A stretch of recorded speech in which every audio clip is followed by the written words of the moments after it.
तू परेशान है ना, कर ले। किसी को बता दिया ऐसा कर ले, ऐसा कर ले। तुमने 2 बार कर लिया, तुम्हारा नहीं हुआ, पर उसने करा, हो गया। कारण क्या था? उसका एक कारण था, उसने तुम्हारी बात पर विश्वास कर लिया और तुम महादेव पर विश्वास ही नहीं कर पाए। अंतर यह आ जाता, उसने करा, हो गया।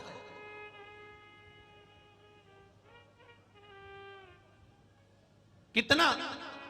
एक पशुपति व्रत को दुनिया के लोगों ने शिव महापुराण के अंदर जो पशुपति व्रत का महत्व है उसको कितना छुपा के रखा था साहब, कितना छुपा के रखा था। क्योंकि वो व्रत केवल एक ऐसा था जिस व्रत के बल पर जो मांगा वो मिल जाता। और कितने सोमवार का होता है? बोलो बोलो जम के। मात्र 5 सोमवार का वो व्रत है।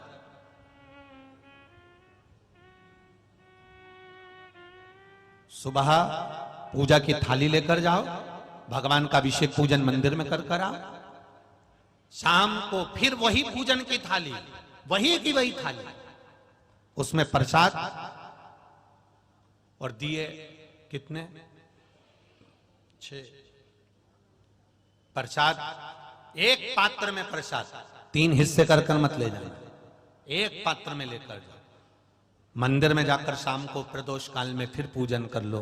पूजन कर कर प्रसाद के 3 हिस्से कर दो। मंदिर में 6 दिए थाली में से उतार कर जमीन पर रख दो। भूमि पर रखकर 5 दियों को जला दो, प्रज्वलित कर दो।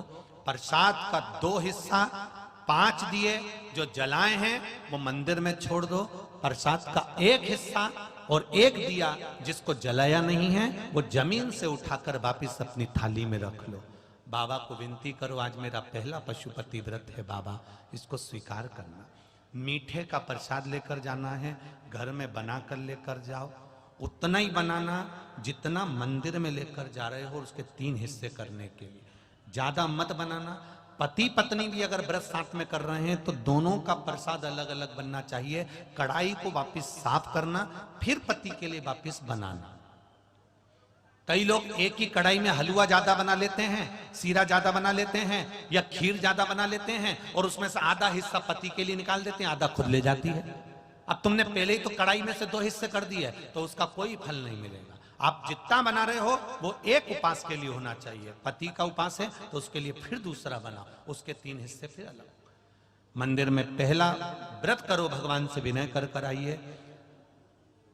छठा दिया और प्रसाद का 1 हिस्सा जो लेकर आए हो अपने घर के दरवाजे के बाहर बैठो आराम से। दरवाजे की ओर मुख कर कर सीधे हाथ की ओर उस दिए को, जो छठा दिया है, उसको अपने अपने सीधे हाथ की ओर, राइट हैंड की ओर, उसको दरवाजे के बाहर जला दीजिए। भगवान से प्रार्थना करिए, मैंने इसलिए ये व्रत करा है बाबा, उसको स्वीकार कर लेना। पहला व्रत कर कर घर में जाकर भोजन करो। भोजन करते समय सबसे पहले जो प्रसाद का 1 हिस्सा लेकर आए हो, पहले उस हिस्से को पूरा खाइए, उसमें से किसी को मत दीजिए। वो आपका व्रत का है, आपको खाना, किसी को नहीं देना। एक चुटकी मात्र भी नहीं देना, 1 चम्मच मात्र भी नहीं देना। पहले मीठा का प्रसाद खाओ, उसके बाद भोजन करो। भोजन में ये जरूरी नहीं है कि आप मीठा ही खाना है।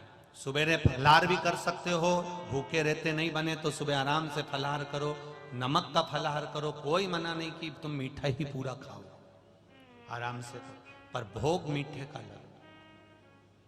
अन्न भोजन जब भी करोगे तो सुबह नहीं करना है, वो प्रसाद जब खा लोगे उसके बाद करिए। 4 व्रत पूरे हो जाएं, 5वां व्रत जब आखिरी का व्रत रहे तब फिर वैसा की वैसा ही क्रम कर कर 108 या तो बेलपत्र हो या चावल का दाना हो या फूल की पंखड़ी हो, जो आप 108 ले जाना चाहते हो भगवान को चढ़ाने के लिए। 1 श्रीफल 11 रुपए, जो भी आप शिव जी को समर्पित करना चाहते हैं बाबा को वैसी की वैसी पूजन कर कर। पर थाली जो सुबह लेकर जाओ वो थाली को धोना नहीं है, शाम को वही थाली जाना चाहिए, उस थाली को बदला नहीं जाता।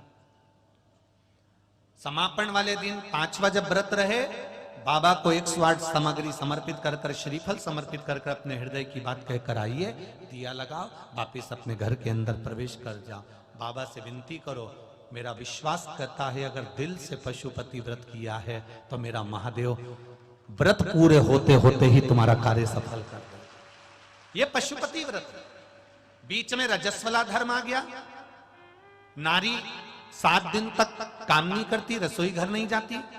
बीच में कोई बाहर जाना पड़ गया, बीच में किसी के यहाँ शादी में जाना पड़ गया, बीच में कोई गमी हो गई, कोई समाप्त हो गया, किसी के यहाँ बच्चा हो गया, तो उस व्रत को 2 व्रत होने के बाद, 1 व्रत होने के बाद, 3 व्रत होने के बाद अगर ऐसा कुछ हो जाता है तो व्रत को वहीं पर रोक दो।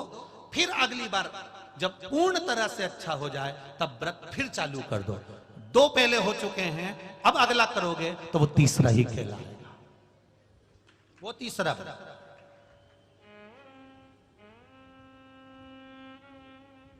भगवान की भक्ति के साथ में ये पशुपति भगवान का स्मरण आप दिल से करो। कितना कितना छुपा हुआ था शिव महापुराण की कथा। कोरोना काल के पहले शायद कई लोगों को तो स्मरण में भी नहीं होगा कि शिव पुराण की कथा भी सुनने का एक आनंद होता। श्री शिवाय नमस्तुभ्यम, ये वो मंत्र शिव महापुराण का है जिस मंत्र का मात्र उच्चारण करने वाले का मुख का दर्शन भी। और यही नहीं, उज्जैन के ऋण मुक्तेश्वर मंदिर में पुराने समय के पत्थर पर अंकित लिखा हुआ है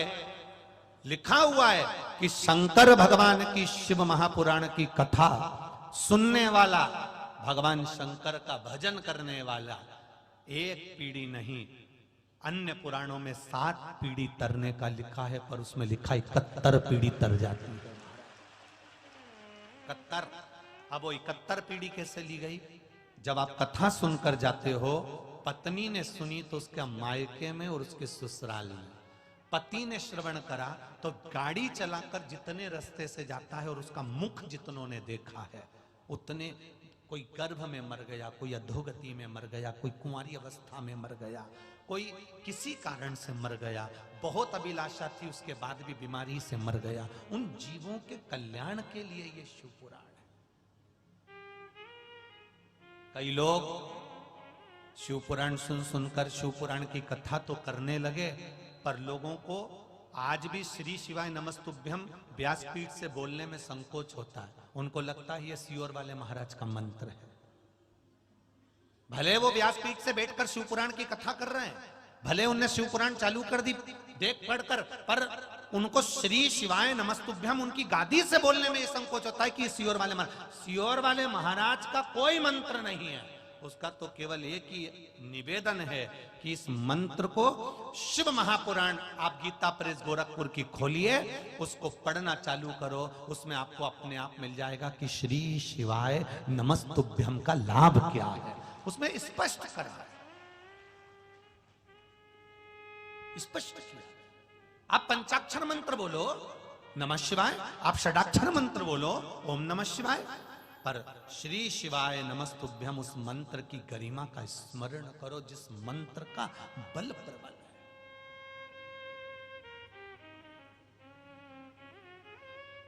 मेरा आप सबसे भी निवेदन है, आपके घर में आप जब फ्री रहे हो, आपको लगे कि आज मैं बड़ी दुखी हूं, थोड़ी देर बैठ लिए, कोई पास में शिव जी का ओटला हो, शंकर का मंदिर हो, तुम्हारा जब मन करे 1 लोटा पानी लेकर घर में से लेकर जाना।